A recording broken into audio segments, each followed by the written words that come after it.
Start. Hi guys, நான் தான் உங்கள் சக்தி கிங். நம்ம வீடியோவில் இப்போ யாருமே பார்க்குறது இல்லை. இப்போ நான் ஒரு சின்ன குழந்தைங்களுக்குலாம் தண்ணியால் நிறையா அலர்ஜி வருது. அதை தடுக்கணுன்றதுக்காக நிறையா வழி யூஸ் பண்ணி பார்த்துருப்பீங்க, அதை ஒர்க் ஆகாது. இன்றைக்கி நான் அந்த மாதிரி ஒரு சூப்பரான ஐட்டம் தான் கொண்டு வந்திருக்கேன். வாங்க பார்க்கலாம். இதாங்க நான் சொன்னேன் இந்த வாட்ரு ஃப்ளூட். இதில் பார்த்தீங்கன்னா ஏதோ மறைஞ்சி வச்சுருக்க மாதிரி தான் தெரியும். ஆனால் கீழே பார்த்தீங்கன்னா ஒரு நல்ல தண்ணியாக சொட்டுது. நீ மேலேயும் நல்ல தண்ணி கீழே நல்ல தண்ணி ஊற்றி வச்சுருப்பல தெரியுங்களான்வீங்க. அதனால தான் நான் பின்னாடியும் காட்டுவேன். ஏதோ பாருங்கள் எவ்வளோ அழுக்கு தண்ணியாகவும் இருக்குது, கீழே எப்படி சுட்டி நல்ல தண்ணியாக வருதுன்ட்டு.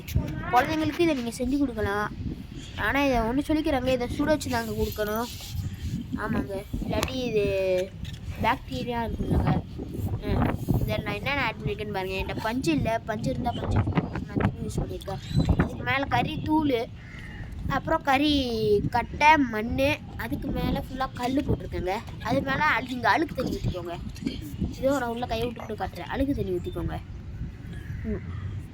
அப்படியே அழுக்கு தண்ணி சொட்டி நல்ல தண்ணியாக தாங்க வரும். எந்த வித மாற்றமும் இல்லை இதில். நீங்கள் என்ன ட்ரை பண்ணி பாருங்கள் வீட்டில். நீங்கள் நம்ப மாட்டீங்க, எனக்கு இது ஸ்கேம் தான் நீங்கள் நினைப்பீங்க. ஆனால் இது உண்மைங்க. என்ன நீங்கள் வேணால் ட்ரை பண்ணி பாருங்கள் இது எப்படி இருக்குன்ட்டு. சரி, இது எதுக்குன்னு தான் பார்க்குறீங்க. இது குழந்தைங்களை இம்ப்ரெஸ் பண்ணால் தான் குழந்தைங்க நல்லா இருக்குன்னு சொல்லுவாங்க. இதில் இருக்க தண்ணியை நீங்களே எடுத்து கொடுத்துருங்க. ஏன்னா சின்ன பிள்ளைங்கன்னா தூக்குறேன்ற பேரில் கொட்டிடுவாங்க. சரியா, இது சின்ன பிள்ளைங்களுக்கும் நீங்கள் செஞ்சு கொடுக்கலாம். நல்ல ஒரு இதுவாக தான் இருக்கும். ஆனால் இன்னொரு தடவையும் நான் சொல்லிக்கிறேங்க, சுட வச்சு தாங்க. ஏன்னா இப்போ வர தண்ணியெல்லாம் எப்படி வருதுன்னு உங்களுக்கே தெரியும்.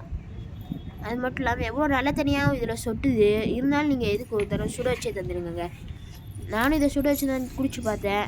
சரி வாங்க, இதை உங்களுக்கு பிடிச்ச ட்ராயிங் பண்ணி வச்சுக்கோங்க. அதாங்க கரெக்டு. சரியா, இருங்க. இப்போ நான் இதை தூக்குறேன். என் தங்கச்சி இதை தூக்கி எடுத்துகிட்டு வரும் இங்கே வைக்க. இங்கே வச்சோடனே நீங்களும் பாருங்கள் இது எவ்வளோ அழகான இதாக இருக்குன்ட்டு. ஓய் தூக்கு, இந்தா வச்சுக்கோ. ஓய் இதை எப்படி சந்தனா, இதை எப்படி பிடிச்சிக்கோ. ஓகேங்க, என் தங்கச்சி இதை பிடிச்சிருக்கு. இப்போ நம்ம இது மேலே இந்த வாட்டர் ஃபில்டரை வைக்கிறது மட்டும்தாங்க நம்ம வேலை. சந்தனா அதை எடுத்துகிட்டு வந்து இது மேலே வையே. இது மேலே தான் நம்மளை வெயிப்ல சந்தனா. இப்போ என் தங்கச்சி கொஞ்சம் வையே ஃபுல்லாக பாருங்க. சாரிங்க, கொஞ்சம் லேட் பண்ணுதுங்க. இந்த காற்றுக்கு வச்சுருக்கேன். இதை பிடிச்சிக்கோங்க. வச்சிருச்சுங்க. அவ்வளோதாங்க. முன்னாடி கூடி பார்த்தீங்கன்னா அழகாக தெரியுங்க. முன்னாடி கூடி நீங்களே ஃப்ரேமை பாருங்கள் எவ்வளோ அழகாக தெரியுன்ட்டு. நாங்கள் இந்த மொட்டை மாடியில் வந்து பண்ணுறதுனால பயங்கரமாக காற்று அடிக்குது, கவுண்டிருமோ நாங்கள் நினைக்கிறோம். மொட்டை மாடி நீங்களே பாருங்கள். யாராவது இருந்தீங்கன்னா வீட்டுக்குள்ளே இந்த வீடியோவில் லைக் பண்ணுங்க. நான் இதை மட்டும் ரிக்வெஸ்ட்டாக கேட்டுக்கிறேன்.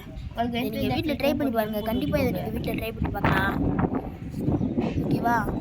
நாங்கள் மொட்டை மாடியில் வச்சு தான் இப்படி பண்ணுறோம். நீங்கள் வீட்டுக்குள்ளே வச்சு பண்ணீங்க, இல்லாட்டி காற்று கவுந்துடும். தலையில் வச்சு அப்புறமா ஆடி ஆட்டம் என்ன அதுதான். இது எப்படி நல்லா இருக்கா? எனக்கு ட்ராயிங் பண்ண அளவுக்கு வந்திருக்கீங்க. எனக்கு அவ்வளோலாம் ஒன்றும் ட்ராயிங் பண்ண வராது. ஆனால் இனிமேல் ட்ராயிங் வீடியோ நல்லா போடுவேன், அதையும் பாருங்கள். Okay bye. லாஸ்ட்டாக லைக் பண்ணிக்கோங்க.